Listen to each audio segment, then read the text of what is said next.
ಹೊಸಕೋಟೆ, ಕೋಲಾರ ಇದಕ್ಕೆಲ್ಲ ಕೂಡ DPR ತಯಾರು ಮಾಡಲಿಕ್ಕೆ ಅವ್ರಿಗೆ ನಾವು ರಿಕ್ವೆಸ್ಟ್ ಮಾಡ್ಕೊಂಡಿದ್ದೇವೆ. ಇಲ್ಲಿ ಮುಂದಕ್ಕೆ ಪ್ರಾಜೆಕ್ಟ್ ಯಾಕೆಂದ್ರೆ ಸ್ಯಾಟಲೈಟ್ ಟೌನ್ಗಳು ಅಲ್ಲಿ ಬೆಳೆಸಬೇಕು, ಬೆಂಗಳೂರಿಗೆ ದಟ್ಟಣೆ ಕಡಿಮೆ ಮಾಡಬೇಕು ಅನ್ನೋ ದೃಷ್ಟಿಯಿಂದ ಅದು ಕೂಡ ಅವ್ರಿಗೆ ಪ್ರಮುಖವಾಗಿ ತಿಳಿಸಿದ್ದೇವೆ.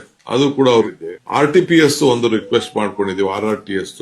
ಸೊ ಬೆಂಗಳೂರು ಬಿಡದಿ, ಮೈಸೂರು ಮಧ್ಯ, ಬೆಂಗಳೂರು ಹಾರೋಳ್ಳಿ ಕನಕಪುರ, ಬೆಂಗಳೂರು ನೆಲಮಂಗಲ ತುಮಕೂರು, ಬೆಂಗಳೂರು ಏರ್ಪೋರ್ಟ್ ಚಿಕ್ಕಬಳ್ಳಾಪುರ, ಹೊಸಕೋಟೆ, ಕೋಲಾರ ಇದಕ್ಕೆಲ್ಲ ಕೂಡ DPR ತಯಾರು ಮಾಡಲಿಕ್ಕೆ ಅವ್ರಿಗೆ ನಾವು ರಿಕ್ವೆಸ್ಟ್ ಮಾಡ್ಕೊಂಡಿದ್ದೇವೆ. ಇಲ್ಲಿ ಮುಂದಕ್ಕೆ ಪ್ರಾಜೆಕ್ಟ್ ಯಾಕೆಂದ್ರೆ ಸ್ಯಾಟಲೈಟ್ ಟೌನ್ಗಳು ಅಲ್ಲಿ ಬೆಳೆಸಬೇಕು, ಬೆಂಗಳೂರಿಗೆ ದಟ್ಟಣೆ ಕಡಿಮೆ ಮಾಡಬೇಕು ಅನ್ನೋ ದೃಷ್ಟಿಯಿಂದ ಅದು ಕೂಡ ಅವ್ರಿಗೆ ಪ್ರಮುಖವಾಗಿ ತಿಳಿಸಿದ್ದೇವೆ.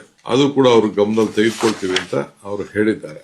ಇದು ಬಹಳ ಪ್ರಮುಖವಾದಂತ ವಿಚಾರಕ್ಕೆ ನಾನು ಮಂತ್ರಿಗಳನ್ನ ಬಂದು ಭೇಟಿ ಮಾಡಿ ಅವ್ರಿಗೆ ನಾನು ರಿಕ್ವೆಸ್ಟ್ ಅನ್ನ ನಾನು ಮಾಡಿದ್ದೇನೆ.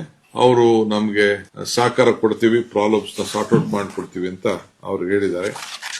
ನಾನು ಹೇಳಿದೆ, ನೀವು ಬೆಂಗಳೂರಿಗೆ ನೀವು ಶಕ್ತಿ ಕೊಡಲಿಲ್ಲ ಅಂತಂದ್ರೆ ನಾವು ಇಡೀ ದೇಶಕ್ಕೆ ಒಂದು ಅವಮಾನ ಮಾಡ್ದಂಗೆ ಆಗ್ತದೆ ಅಂತ ಕೂಡ ನಾನು ತಿಳಿಸಿದ್ದೇನೆ. ಯಾಕೆಂದ್ರೆ ಇವತ್ತಿರೋ ಬೆಂಗಳೂರಿನ ಪ್ರಪಂಚ ನೋಡ್ತಾ ಇದೆ, ಎಲ್ಲ ಹೊರಗಡೆಯಿಂದ ಪಾಪ್ಯುಲೇಷನ್ ದಿನ ದಿನ ಜಾಸ್ತಿ ಆಗ್ತಾ ಇದೆ ಅನ್ನೋದು ಕೂಡ ಅವ್ರಿಗೆ ಮಂದಟ್ ಮಾಡಿ